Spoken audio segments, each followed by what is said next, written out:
Bom, pessoal, hoje nós vamos falar sobre demência e comprometimento cognitivo leve, ou o que nós chamamos, na nomenclatura atual, de transtornos neurocognitivos. Essa é uma aula que tem por foco trabalhar o transtorno neurocognitivo leve e o transtorno neurocognitivo maior, com foco maior na parte clínica em si, então nas observações que a gente faz para buscar e chegar num diagnóstico, e não discutindo tanto a etiologia em si. Vocês vão ver daqui a pouco que esses transtornos podem ter N etiologias diferentes. Essa é uma área que me agrada bastante, é uma área que sempre me atraiu muito na hora de estudar. Eu fiz a minha pós-graduação, o mestrado e o doutorado, especificamente em transtornos neurocognitivos. Tanto a minha dissertação quanto a minha tese foram sobre doença de Alzheimer, mais especificamente neuropsicologia da doença de Alzheimer. E hoje em dia, a minha clientela particular ela é praticamente toda formada por pacientes com suspeita desses dois quadros, minha clientela de avaliação. É basicamente a área que eu resolvi me especializar clinicamente. Então vamos discutir um pouco sobre os processos diagnósticos, eu vou falar um pouco sobre como que era e como que é agora, e discutir com vocês um fluxograma, um algoritmo de diagnóstico que a gente pode transpor mais diretamente para o consultório. A primeira coisa, anteriormente a gente nomeava os transtornos neurocognitivos de demência, né? É um sinônimo, tá certo? A gente está dizendo das mesmas categorias nosológicas. Só que demência se tornou um termo pejorativo com o passar do tempo, né? Demente virou um palavrão, né? Um palavrão relativamente comum. E demência ela quer dizer da perda da sanidade, ou a perda das faculdades mentais. O sintoma principal, né, desses quadros neurocognitivos é a piora, a perda ou a incapacidade do funcionamento cognitivo típico, né? Funcionamento da memória, funcionamento da linguagem, da atenção, funções equivalentes. Só que muitas vezes quando a gente fala perda de sanidade, passa uma ideia talvez de mais de natureza de psicose, mais de natureza de obsessão, de compulsão. Não é exatamente o que a gente quer dizer efetivamente do déficit cognitivo, né? Então, com o passar do tempo, a nomenclatura foi mudando. Hoje em dia ela tem essa nomenclatura de transtornos neurocognitivos. Vocês vão encontrar nos livros de referência, nos capítulos e nos artigos, comprometimento cognitivo leve e comprometimento cognitivo leve e demência como sinônimos de transtorno neurocognitivo leve e transtorno neurocognitivo maior. Tá? Então vão ser termos equivalentes por aqui. O diagnóstico disso não é uma coisa que vem de agora, né? A gente já documenta as dificuldades decorrentes dessas síndromes há muito tempo, né? A gente tem relatos históricos até do período egípcio, né? Antiguidade, coisa assim. Mas é um critério diagnóstico que ele vai sendo atualizado com uma certa frequência.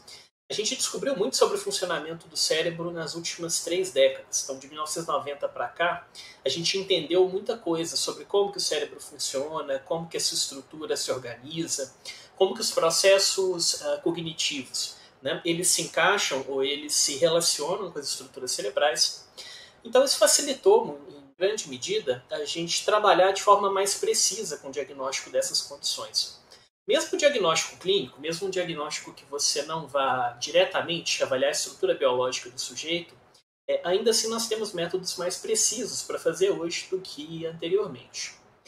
Um passo importante, né, nesse contexto foi separar de forma bastante clara, né, o que são as doenças que geram quadros de demência e qual que é a síndrome que efetivamente é refletida por essa nomenclatura. Quando a gente falar de demência ou de comprometimento cognitivo leve, a gente vai estar falando de um perfil sindrômico, tá? Um conjunto de sintomas confiáveis, no sentido que eu consigo detectá-los, eu consigo percebê-los, eles são relativamente estáveis, eles podem até se agravar ou coisa assim. Mas no momento que o sintoma está presente, ele pode ser detectado por múltiplas pessoas, por múltiplos observadores, né? Do ponto de vista sindrômico, não faz tanta diferença a causa. Tá? Então a gente tem a síndrome enquanto conjunto de sintomas. Esse conjunto de sintomas ele pode decorrer de N fatores diferentes. Né? E esse conjunto de sintomas ele pode decorrer de doenças diferentes. Aí a gente começa a separar as duas coisas. A doença vai ser a etiologia, tá? Do que a gente vai ver. Então vai ser a causa da demência. A síndrome é a demência em si. São sintomas ou o conjunto de sinais que a gente usa para definir esse construto. Né? São termos assim que há uma diferença entre eles, mas essa diferença não é tão nítida no dia a dia. Né? Por exemplo, muitas pessoas consideram doença de Alzheimer como sinônimo de demência de Alzheimer. Anteriormente era. Se a gente for pegar historicamente, essa não é uma perspectiva equivocada. Né? Durante muito tempo, doença de Alzheimer e demência de Alzheimer eram praticamente sinônimos. Hoje em dia, não. No momento que a gente compreendeu melhor a base biológica da doença de Alzheimer, a gente tem a doença de Alzheimer, por um lado, enquanto suas características biológicas, a sua causa biológica, por assim dizer, e a síndrome demencial, que é uma consequência da doença de Alzheimer, uma consequência, inclusive, bastante tardia, não é algo que começa nas suas fases iniciais. Então vamos separar nesse primeiro momento doença de síndrome. Aqui nesse contexto, eu vou estar falando mais para vocês sobre a síndrome, sobre o perfil sindrômico das demências e do comprometimento cognitivo leve. Não necessariamente das causas em si.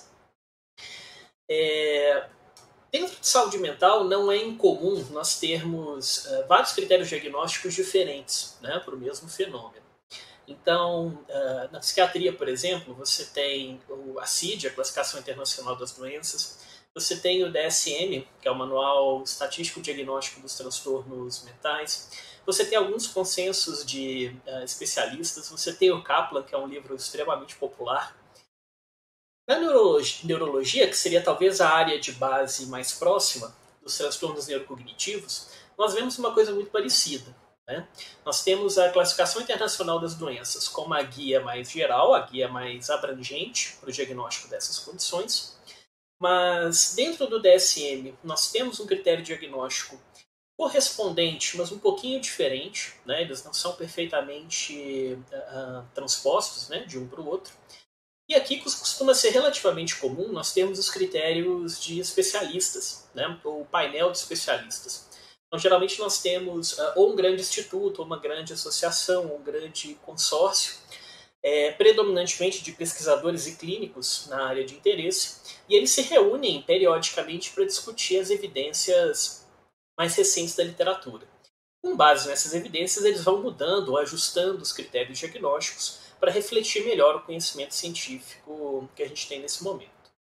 Então, se a gente for pegar, por exemplo, a demência decorrente de doença de Alzheimer, que nos países desenvolvidos é geralmente o tipo de demência mais comum, e nos países de desenvolvimento, se não é a mais comum, geralmente é a segunda mais comum, perdendo para os quadros de natureza cerebrovascular. Nós vamos ter, por exemplo, o critério diagnóstico do DSM, critério diagnóstico do Instituto Nacional de Envelhecimento e Doença de Alzheimer dos Estados Unidos. Nós temos alguns painéis internacionais que discutem o tema. Tem um painel europeu, que é um pouquinho diferente do painel norte-americano.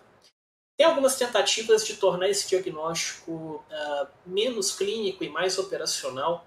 Então, por exemplo, o uso puro de biomarcadores para detectar a doença, detectar o quadro demencial. O uso, por exemplo, de critérios psicométricos, critérios de medida, testes cognitivos, testes psicológicos, etc. Então, tem várias formas da gente produzir esse diagnóstico. Uma das mais comuns, e nesse momento ainda é a mais citada da literatura, embora, como eu disse, isso vai sendo atualizado com o tempo, é esse critério de 2011, por exemplo, né, feito pelo Macan e um grupo grande de colaboradores. A ideia aqui é um artigo publicado num periódico que, salvo engano, é o mais importante da área de envelhecimento, né? Não é o mais importante de neurologia, de psiquiatria, mas ele representa bem esse contexto de estudo. E aqui eles colocam a guia para diagnóstico. Né? Então, quais são os sintomas que eu devo observar? Quais são as medidas biológicas que eu devo coletar de um determinado paciente? Como que eu separo o comprometimento cognitivo leve do quadro demencial ou transtorno neurocognitivo leve do transtorno neurocognitivo maior?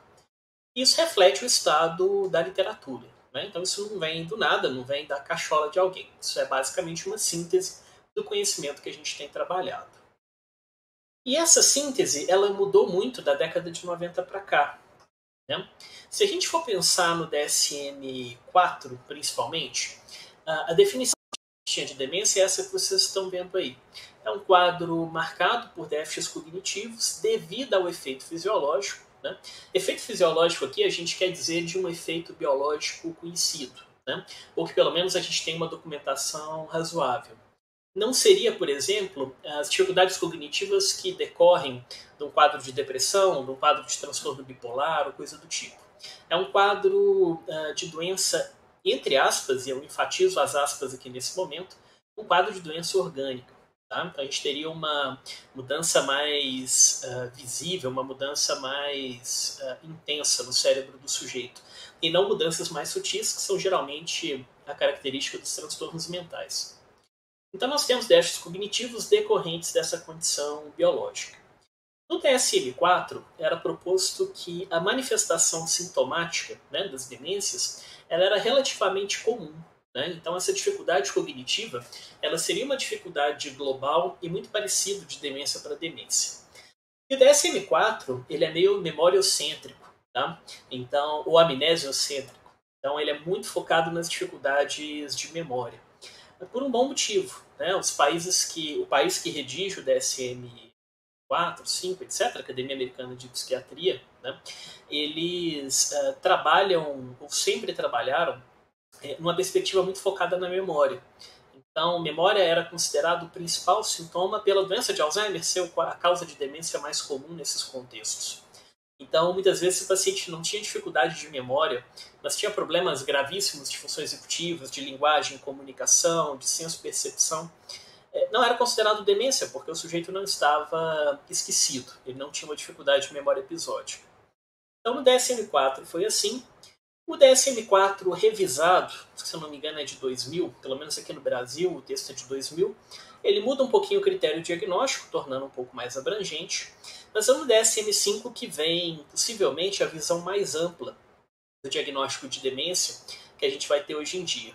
Ele institui a nomenclatura de transtorno neurocognitivo, ele cria uma seção no manual que são os transtornos neurocognitivos, aí nós temos o delirium, né, com o M no final.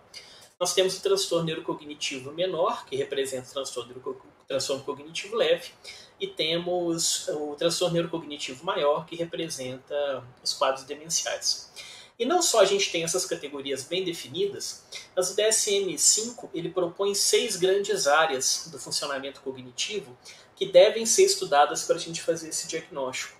Então ele propõe explicitamente que a gente vá além da memória. A gente avalia a memória, a gente avalia os processos de memória e aprendizagem. Mas nós avaliamos também a linguagem e a comunicação, a atenção simples, a atenção complexa, as funções executivas, a cognição social e um domínio de natureza perceptomotora, né, envolvendo mecanismos ligados à gnosia, né, principalmente gnosia visual, e coordenação motora fina, ou controle motor um pouco mais fino. Então a ideia é que nós teríamos 6 grandes áreas do funcionamento mental e qualquer uma dessas 6 grandes áreas pode se refletir, do ponto de vista sintomático, para um quadro de transtorno neurocognitivo. Eu posso ter um quadro de memória, mas posso ter um quadro de linguagem, posso ter um quadro que combina uma dificuldade de linguagem com memória, posso ter um quadro que combina uma dificuldade de linguagem com outra, que não memória, linguagem e funções executivas, por exemplo. Então, hoje em dia, a gente tem um critério diagnóstico bastante flexível, né? O que é ótimo, porque ele passa a representar e passa a conter, né, vários tipos diferentes de demência, né, os sintomas que a gente encontraria em causas muito diferentes da demência. Esse é um quadrinho super popular, né, é baseado no DSM-4, mas boa parte desses quadros ainda se mantém, né, no DSM-5. Se a gente for pensar nessas causas, aqui são algumas etiologias, tá, para demência. Todas elas vão gerar essa síndrome. Okay? Vão gerar não, podem gerar essa síndrome, não necessariamente. Então você pode ter doença de Alzheimer, que é a mais comum, a gente pode ter doença de Parkinson, que é extremamente frequente, a gente pode ter doença de Huntington, que é bem mais raro, a doença genética, nós podemos ter a doença da vaca louca, né, entre aspas, lesões adquiridas, traumatismo crânioencefálico, acidente vascular cerebral, extremamente comum, principalmente em países em desenvolvimento. doenças decorrentes de condições infecto-contagiosas, por exemplo, o HIV, né, complexo HIV-AIDS. Enquanto eu gravo essa aula aqui para vocês, a gente está no meio da pandemia do coronavírus, né, do Covid-19. E hoje eu li uma notícia, embora eu não tenha checado a fonte, do ponto de vista de artigo, né, que tem manifestações neurológicas na doença. Né? Aparentemente, alguns pacientes desenvolvem uma síndrome de Guillain-Barré associada ao Covid-19. Então, talvez, futuramente, essa possa ser uma causa, né, de dificuldades cognitivas importantes. De todo jeito, né, como eu tenho causas muito diferentes, é improvável que a manifestação sintomática, que os sintomas que a gente vai ver no nosso paciente, ela seja comum. Basicamente porque cada uma dessas doenças vai afetar o cérebro de uma determinada forma, em um determinado padrão. Se a gente pega as demências por doença de Alzheimer, por exemplo, a gente sabe que a doença de Alzheimer é uma doença progressiva que atrofia, né, o cérebro, atrofia a substância cinzenta. Né, há uma atrofia cortical dramática na doença de Alzheimer. Mas não é uma atrofia aleatória, né, ela tem um certo caminho, ela tem um certo percurso no cérebro do paciente.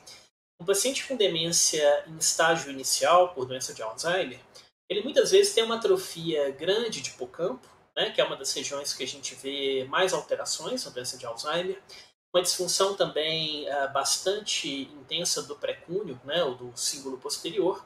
Mas você não vê, por exemplo, grandes alterações no córtex pré-frontal, grandes alterações na região motora primária, nas regiões sensoriais primárias. Então é uma doença que ela tem um certo percurso, né? Dependendo do estágio da doença de Alzheimer, você vai ter áreas diferentes do seu cérebro afetadas. Esse padrão do Alzheimer difere muito, por exemplo, de eu ter uma demência por doença de Parkinson. Né? A doença de Parkinson é uma demência subcortical, gera uma demência subcortical. Então não é o córtex que vai ser afetado no primeiro momento. Você vai ter disfunção de núcleos da base, disfunções de tálamo, disfunções de transmissão, né, de neurotransmissão mais basal, posteriormente comprometendo o córtex. Então, uma vai afetar, por exemplo, as camadas mais externas, entre aspas, tá, do sistema nervoso central, e o outro vai afetar camadas mais internas, né, regiões mais subcorticais. Como o nosso cérebro tem uma especialização funcional grande, então cada região cerebral cumpre um determinado papel, né, realiza uma certa tarefa.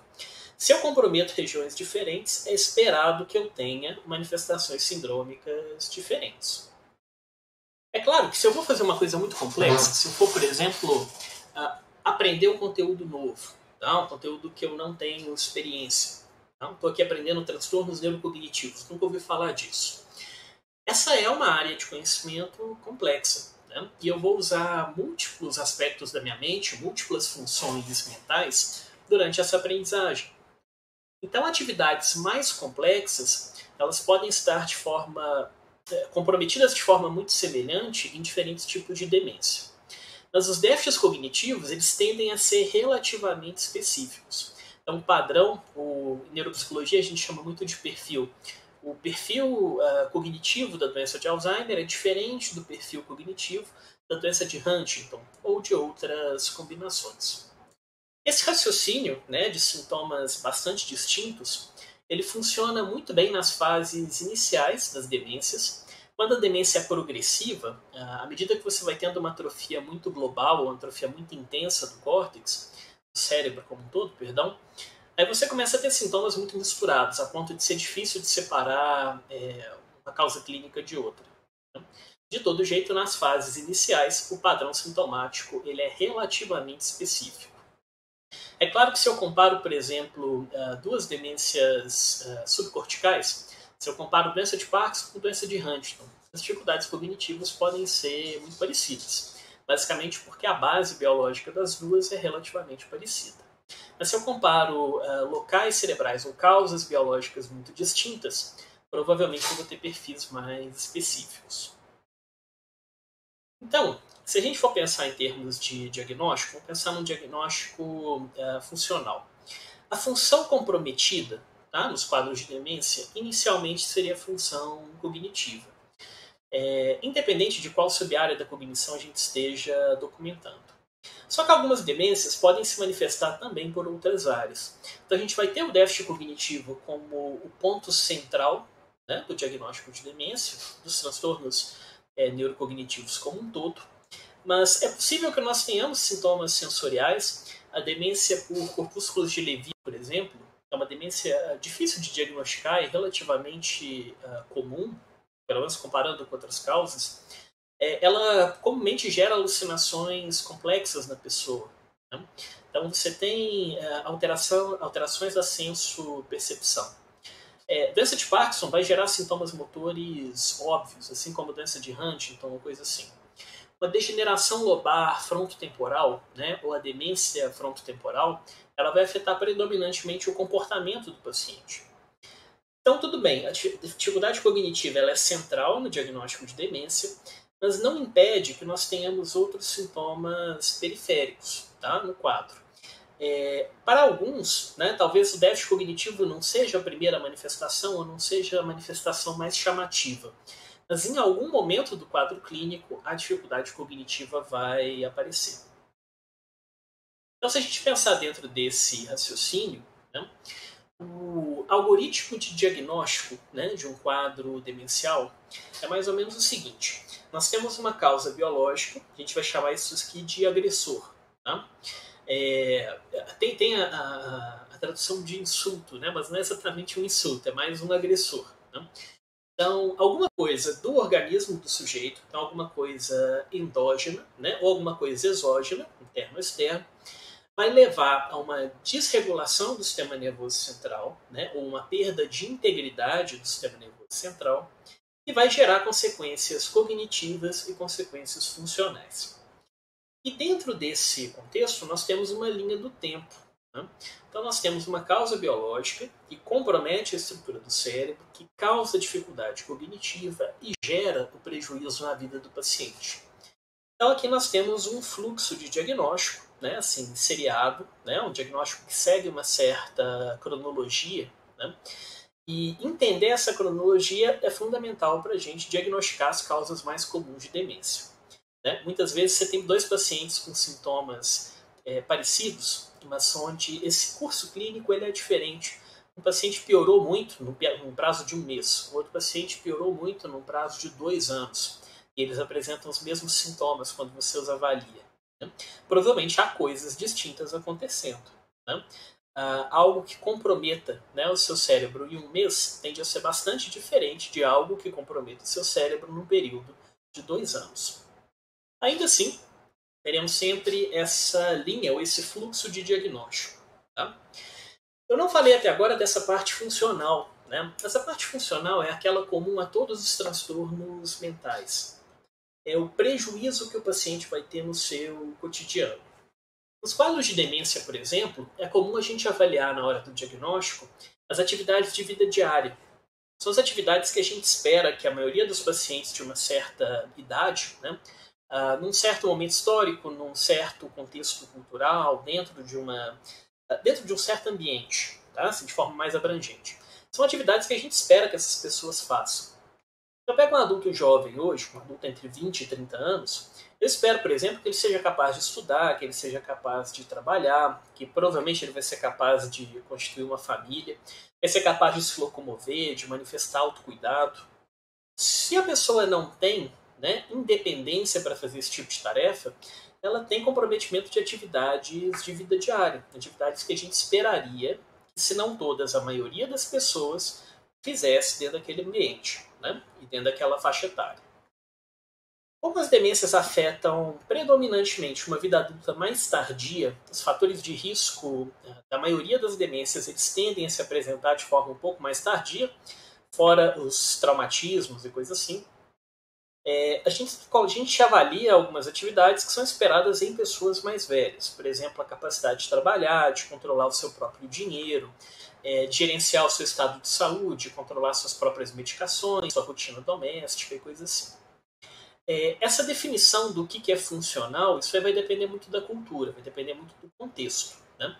Afinal, as tarefas que a gente espera que uma pessoa faça diferem de cultura para cultura, diferem de momento para momento.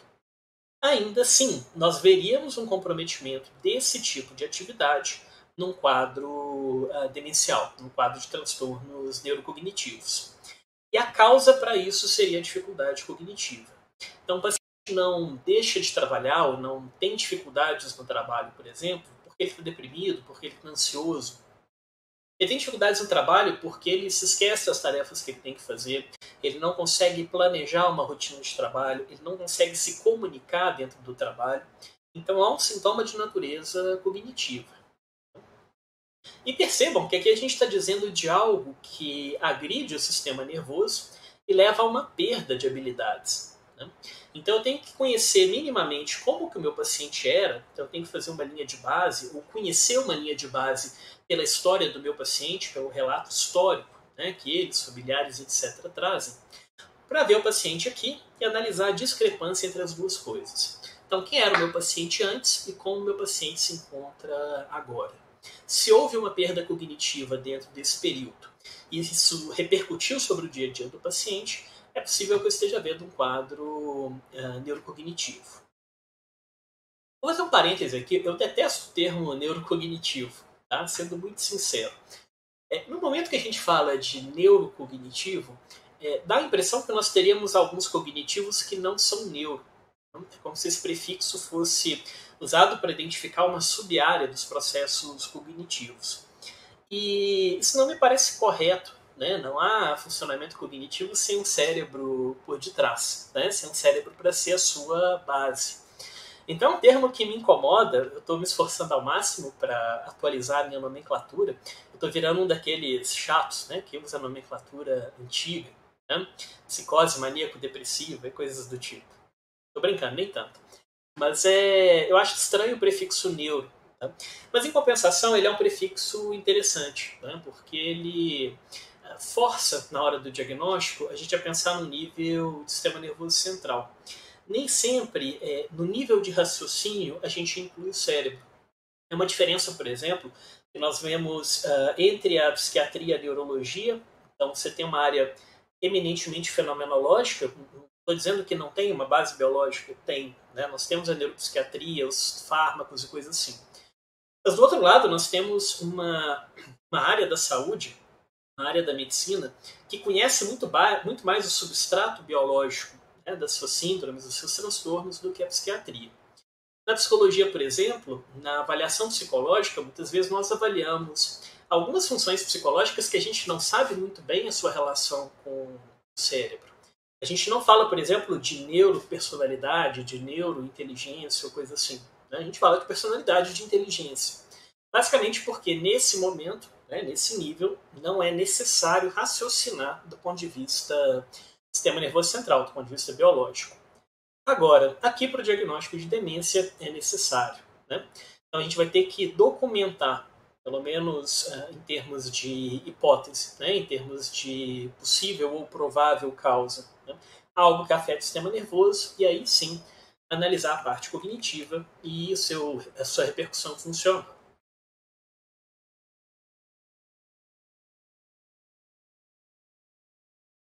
O modelo de diagnóstico antigo para demência, tá? Então o modelo do DSM-4, em grande medida da CID-10, eu brinquei que ele é memória-cêntrico, né? Então ele vai dar um peso desbalanceado para a memória.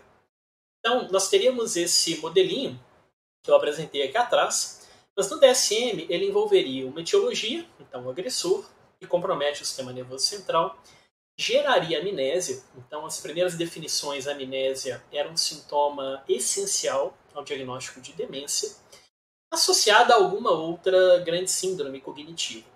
Afasia, agnosia, apraxia ou a disfunção executiva, ou a disfunção frontal. Qual é o problema disso? Os pacientes ficam amnésicos, ficam afásicos, ficam apráxicos, ok, isso acontece de fato. Mas, em geral, isso acontece de forma um pouco mais tardia nos quadros de demência.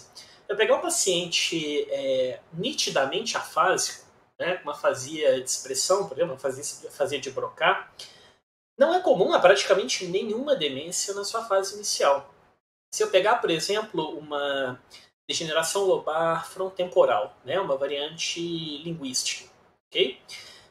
Ainda assim, eu não vou ver uma afasia clara no primeiro momento. Eu vou ver um déficit de linguagem, mas que talvez não seja tão intenso, ou não seja tão exuberante, a ponto de eu poder diagnosticar uma afasia, ou de eu poder trabalhar com uma síndrome mais grave, uma síndrome mais exuberante.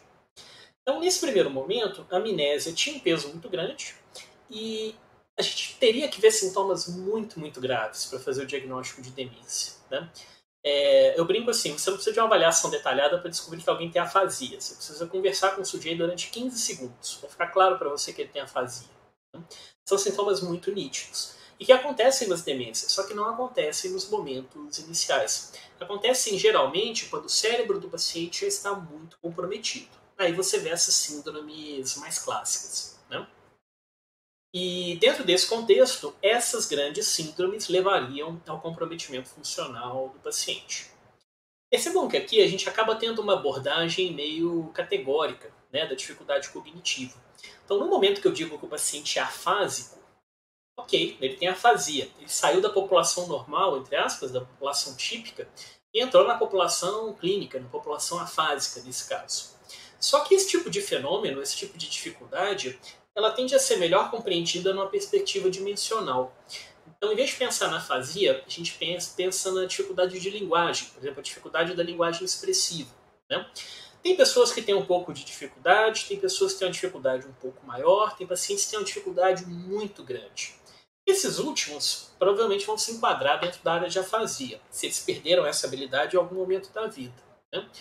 Os outros talvez não se enquadrem tão bem nessa síndrome clássica, mas provavelmente eles têm a dificuldade cognitiva, né?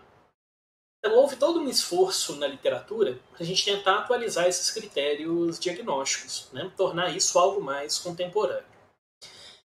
A área que eu trabalho de forma mais próxima, a neuropsicologia, ela desenvolveu uma série de ferramentas e uma série de tipos de raciocínio para a gente pensar nesse sentido. A neuropsicologia ela tem um misto muito interessante de técnicas categóricas e técnicas dimensionais. Nós usamos testes de natureza cognitiva, onde nós conhecemos a relação do teste com o sistema nervoso central.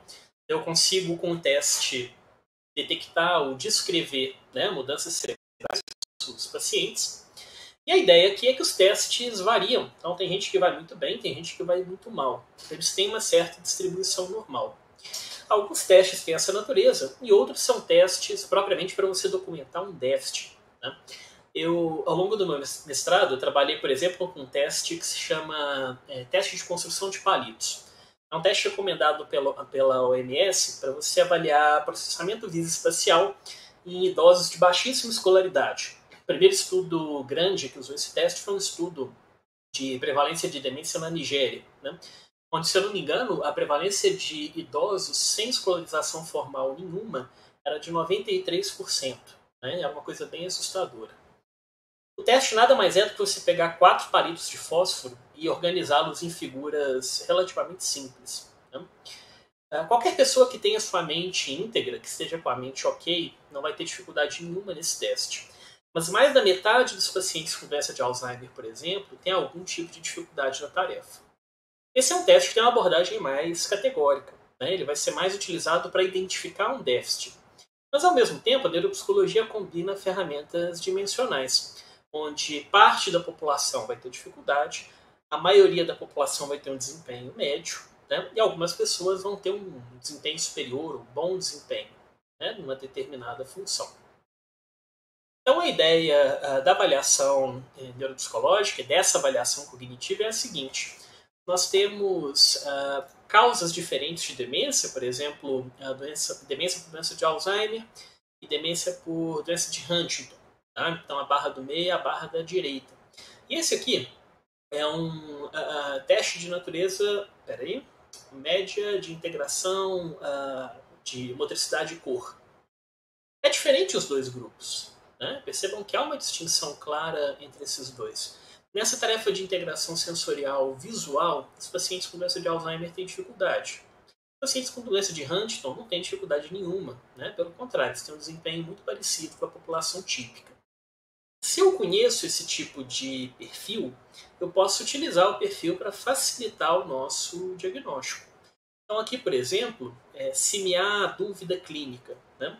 Se o paciente tem uma doença mais cortical, doença de Alzheimer, ou uma demência mais subcortical, né? Doença de Huntington, Aqui eu tenho uma diferença cognitiva bastante dramática entre os dois. Né? Seria mais evidente no grupo de Alzheimer do que no grupo de Huntington. Tem vezes que funciona, tem vezes que não funciona tão bem. Aqui é um outro, por exemplo, que a gente está vendo retenção de memória. Né? Então, tanto que o paciente consegue se lembrar de um determinado conteúdo qualquer que você apresenta. E aqui eu tenho doença de Alzheimer e demência por corpúsculos de Levy. São duas demências de natureza cortical. Né? E as duas comprometem áreas cerebrais relativamente sobrepostas. Tá? Tem áreas independentes, mas parte da atrofia ela é sobreposta. Aqui, por exemplo, você já não vê uma diferença tão clara nos perfis neuropsicológicos. Então a ideia aqui é que eu posso usar a avaliação dessas funções cognitivas, primeiro, para documentar se existe uma dificuldade ou não. Então, não preciso ir só na síndrome clássica, eu posso usar um teste padronizado para documentar a dificuldade. Isso pode me ajudar também no diagnóstico diferencial de qual que seria a etiologia desse quadro demencial. A doença de Alzheimer é talvez a que a gente mais se preocupe, ou talvez a que a gente mais avalie no contexto de clínica, mas nós temos dezenas de causas diferentes para demência. Tem uma série de algoritmos que a gente poderia usar para tentar separar, né, assim, tipos diferentes de demência. E rapidamente a gente começou a ver que a memória não é, né, igualmente comprometida em todos os quadros. Daí essa ideia do DSM-4 ter sido abandonada. Né? E isso aqui são guias aproximadas, né? A gente não pode levar isso a ferro e fogo. Mas, por exemplo, se eu tenho aqui vários tipos de demência diferentes, eu tenho aqui na segunda linha da tabela, né? E aqui eu tenho vários processos cognitivos diferentes e avaliados por diferentes meios e cada um com a sua correlação anátomo-clínica, com a sua localização cerebral, eu teria um perfil esperado, né, aqui nos pacientes. Então, por exemplo, a memória, né, a evocação da memória é muito mais comprometida na doença de Alzheimer do que, por exemplo, na doença vascular. Em compensação, se eu pego, por exemplo, a atenção, eu tenho um déficit na doença de Alzheimer, mas, em geral, eu tenho um déficit maior na doença de corpúsculos de Levy, ou tenho um déficit maior, por exemplo, em pacientes deprimidos. Então, cada quadro, cada causa de demência vai ter um certo perfil que você poderia avaliar, tá? Do ponto de vista cognitivo. Uma noção muito interessante para você fazer o diagnóstico de demência vem de um esforço conjunto, claro, de pesquisadores, mas com um trabalho ou com um peso muito grande dessa pesquisadora, que é a Sandra Weintraub. Ela faz parte do ADNI. O ADNI é um estudo gigantesco de neuroimagem na doença de Alzheimer. Ela é autora principal de alguns artigos sobre a bateria de avaliação cognitiva do ADNI, e ela trabalha com várias áreas diferentes de neuropsicologia e neurociência, mas trabalha muito com doença de Alzheimer. Então, e ela traz uma definição, esse é um artigo de 2004, mas a pesquisa dela é bem prévia a isso, mas ela faz alguns ajustes na definição de demência que a gente poderia utilizar. O primeiro é que ela deixa de chamar de uma síndrome cognitiva e passa a chamar de uma síndrome cognitivo-comportamental. Basicamente porque nós teríamos alguns quadros demenciais que começam ou se manifestam inicialmente por mudanças de comportamento. Por exemplo, a demência frontotemporal, né, a variante frontal. Essas dificuldades são progressivas, né, e elas demonstram objetivamente, elas demonstram claramente uma piora frente ao nível prévio. Então, antes meu paciente estava aqui, em termos de comportamento, em termos de cognição, e agora ele está um pouquinho para baixo, ele perdeu habilidades. E ela traz uma gama de domínios cognitivos mais amplas. Ela sugere que a gente deveria avaliar, aí não a síndrome em si, a amnésia, a afasia, mas as funções: memória, inteligência, linguagem, funções executivas, habilidades viscoespaciais e 3 grandes áreas do comportamento: o comportamento social e a compreensão do contexto social, o comportamento interpessoal e o comportamento direcionado às outras pessoas, da relação com as outras pessoas, e a personalidade do sujeito como um todo, né? Mudanças na forma de agir a maior parte do tempo. Então aqui a gente tem uma ideia mais ampla, uma ideia mais diversificada. Se por um lado é bom, porque provavelmente vai refletir melhor, né, as características, as variações de paciente para paciente, por um outro lado, pode tornar a avaliação diagnóstica muito complexa, dado que você teria que avaliar domínios muito distintos. Ganha-se por um lado, perde-se por outro. Né?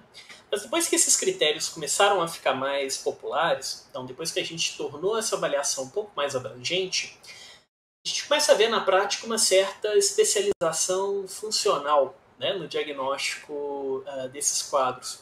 Então, muitas vezes você tem o médico, geralmente o geriatra, o psicogeriatra, o neurologista, conduzindo o caso, né, assim, então ele conduz o caso de forma mais geral, e por vezes ele pede uma avaliação mais detalhada desses aspectos específicos do funcionamento mental. Então pede uma avaliação psicológica, ou pede uma avaliação neuropsicológica, ou ele mesmo faz a avaliação. O Brasil é um país que a neurologia tem uma tradição muito forte na avaliação cognitiva. Né? Na Sociedade Brasileira de Neuropsicologia, por exemplo, durante talvez a maior parte do tempo, do ponto de vista histórico, os presidentes tenham sido neurologistas. Então, nós temos uma tradição disso aqui no Brasil. Então, geralmente você vai ter alguém que conduz o quadro de forma mais geral e, por vezes, solicita os exames ou as avaliações ou os pareceres de outro profissional sobre o funcionamento cognitivo e comportamental. Esses sintomas devem interferir significativamente nas atividades de vida diária, e que a gente começa a abrir não só nas atividades de vida diária, mas também nos relacionamentos sociais, basicamente, dado que alguns quadros vão afetar primeiro o comportamento. E surge explicitamente a ideia de dependência. Então, essa é uma ideia central do ponto de vista clínico. O paciente que tem prejuízo nas atividades de vida diária, dado que são atividades essenciais, ele se torna dependente ou de recursos tecnológicos ou de recursos humanos para desempenhar aquelas atividades. O paciente, por exemplo, que perde a capacidade de se alimentar sozinho, né? Ele vai precisar de novas tecnologias. Na doença de Parkinson, por exemplo, a gente tem agora alguns talheres que se adequam, né, ao parkinsonismo do paciente. O paciente consegue ser mais independente na hora de comer. Mas se ele não tiver com isso, ele não manuseia os talheres como poderia, né, com a facilidade que antes ele tinha. Ou então auxílio humano.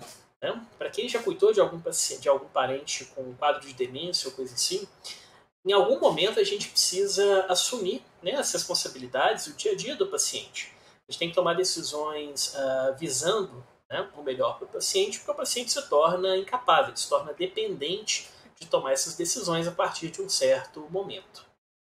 Quando que esse momento acontece, nem sempre é muito claro, é difícil da gente julgar. Né? Mas, dado um quadro progressivo, um quadro que comprometerá o paciente progressivamente, não tem outra. Em algum momento ele vai precisar de outra pessoa, né? Vai ser dependente da ajuda de um terceiro. E por fim, aqui vem a ideia da causa biológica clara. Né? Então tem que ser decorrente de doença ou lesão encefálica, né? Ou cerebral. Aqui entra uma coisa interessante. Né? Nós temos na literatura, já de forma bem documentada, bem consistente, uma série de transtornos mentais que vão cursar com dificuldade cognitiva.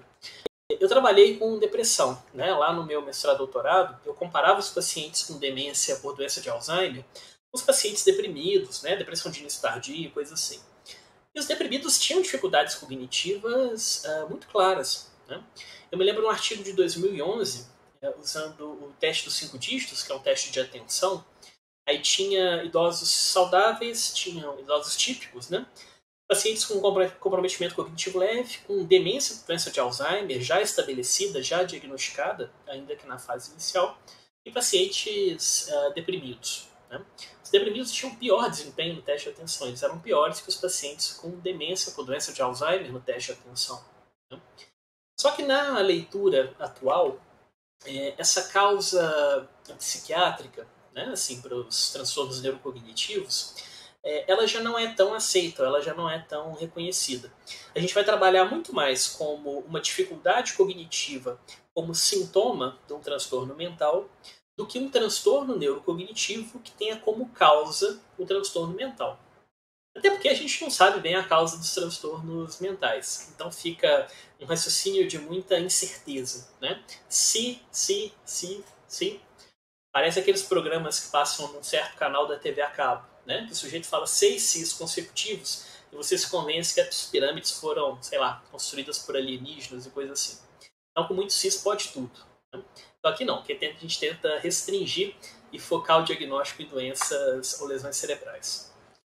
Essa ideia, né, torna o algoritmo de diagnóstico muito mais complexo, mas muito mais parecido com o que a gente trabalha hoje. Né? A ideia do DSM-5 é basicamente a ideia que vocês estão vendo nesse modelo. Então, há uma causa que compromete o sistema nervoso central e pode gerar 2 tipos de sintoma. Lembrando que lá no DSM a gente tem 6 áreas para avaliar. Né? Aqui a gente tem um pouquinho mais, mas porque 3 delas estão condensadas em uma só no DSM. Então eu posso ver dificuldade de linguagem, de memória, de funções executivas, de atenção simples ou complexa, processamento visual, função motora, né? E os sintomas comportamentais, que podem se manifestar no comportamento social, nas relações interpessoais ou em mudanças de personalidade. Isso vai gerar comprometimento das atividades de vida diária, um comprometimento funcional como um todo, né, aquelas limitações importantes no dia a dia, que podem gerar alienação e dependência, né, e vão gerar isso nos quadros progressivos. Esse fluxo de diagnóstico é basicamente o fluxo que nós usamos no DSM. Com a vantagem que o DSM-5, né, ele define, né, de forma mais operacional quais são essas funções a serem avaliadas. Então, há a definição de atenção complexa, de funções executivas, de linguagem, de cognição social. Há uma tabela muito interessante, né? Por exemplo, essa é a tabela da atenção complexa. Aí você tem lá, o que é atenção complexa? Pode ser vista como atenção sustentada, atenção dividida, atenção seletiva e velocidade de processamento de informações. Qual seria a dificuldade observada num paciente com um transtorno neurocognitivo maior, no quadro de demência tradicional? Né? Ele te dá uma série de exemplos de dia a dia. Tá? Exemplos que você pode pegar na sua anamnese, você pode pegar na observação do seu paciente para documentar esse déficit. E por outro lado, aqui à direita, nós temos exemplos de avaliação. Né? Aqui não são descritos nominalmente, basicamente porque muitos testes, ou a maioria deles, tem algum direito autoral, direito comercial principalmente, né, para o seu uso. Mas aqui eles descrevem alguns paradigmas típicos da avaliação cognitiva. Né? Então, um paradigma, por exemplo, de desempenho contínuo, né? um paradigma de dual task, né? Fazer 2 tarefas diferentes, paradigmas, por exemplo, de testes de Stroop e coisas assim. Então, isso ficou muito interessante, né? Porque você vai ter no manual uma definição operacional do domínio cognitivo, uma definição clínica ou algumas apresentações clínicas que você avaliaria qualitativamente através da anamnese ou de tarefas não estruturadas, e te dá ainda exemplos de como isso pode ser avaliado. Né? Não explicitamente, mas sugerindo aqui o uso de testes cognitivos. Então nós vamos ter uma definição desse tipo. Né? Para atenção complexa, nós vamos ter para função executiva, para aprendizagem e memória, para linguagem, para atenção social.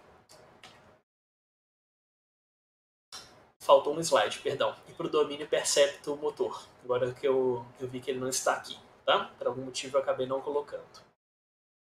Então, o DSM-5 ele traz essa sofisticação do diagnóstico. Né? Ele já sugere, né, as áreas para a gente avaliar.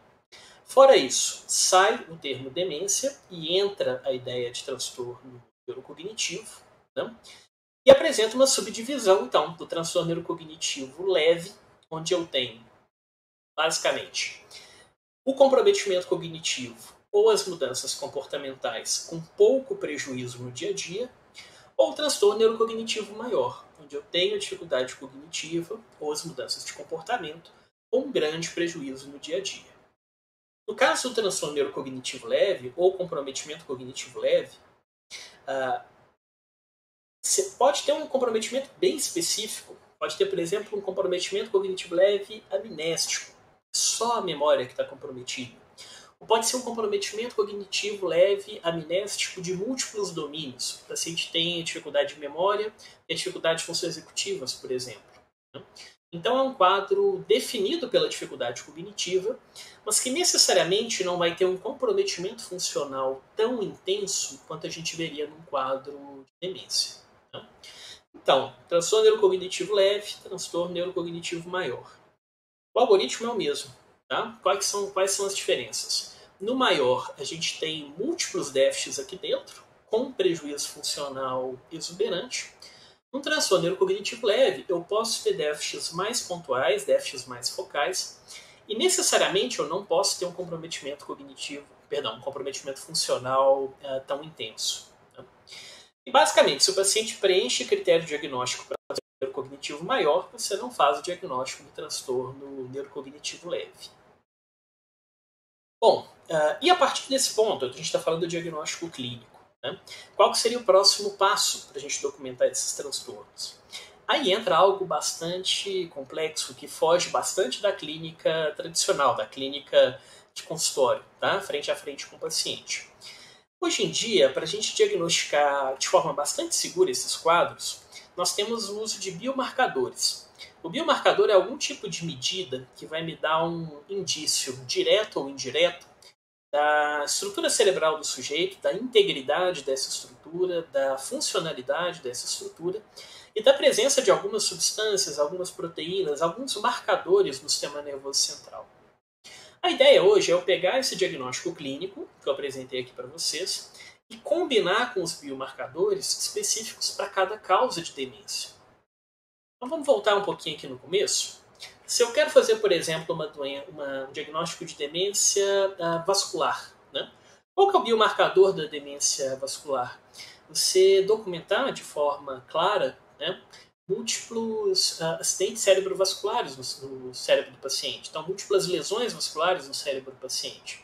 Pode ser doença de pequenos vasos, pode ser acidente vascular cerebral, isquêmico, hemorrágico. Tem várias causas diferentes, mas eu teria ali uma etiologia vascular documentada, através de ressonância magnética, através de tomografia ou coisa assim.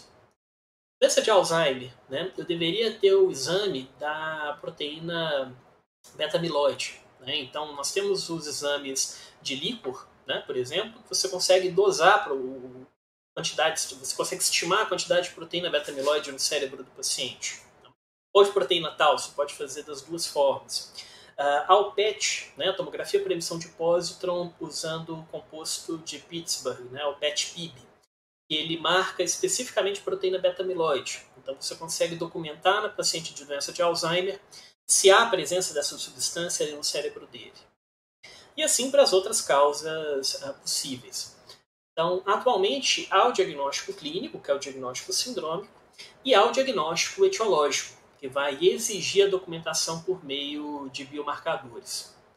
Esses biomarcadores, eles estão mais ou menos presentes dependendo do contexto.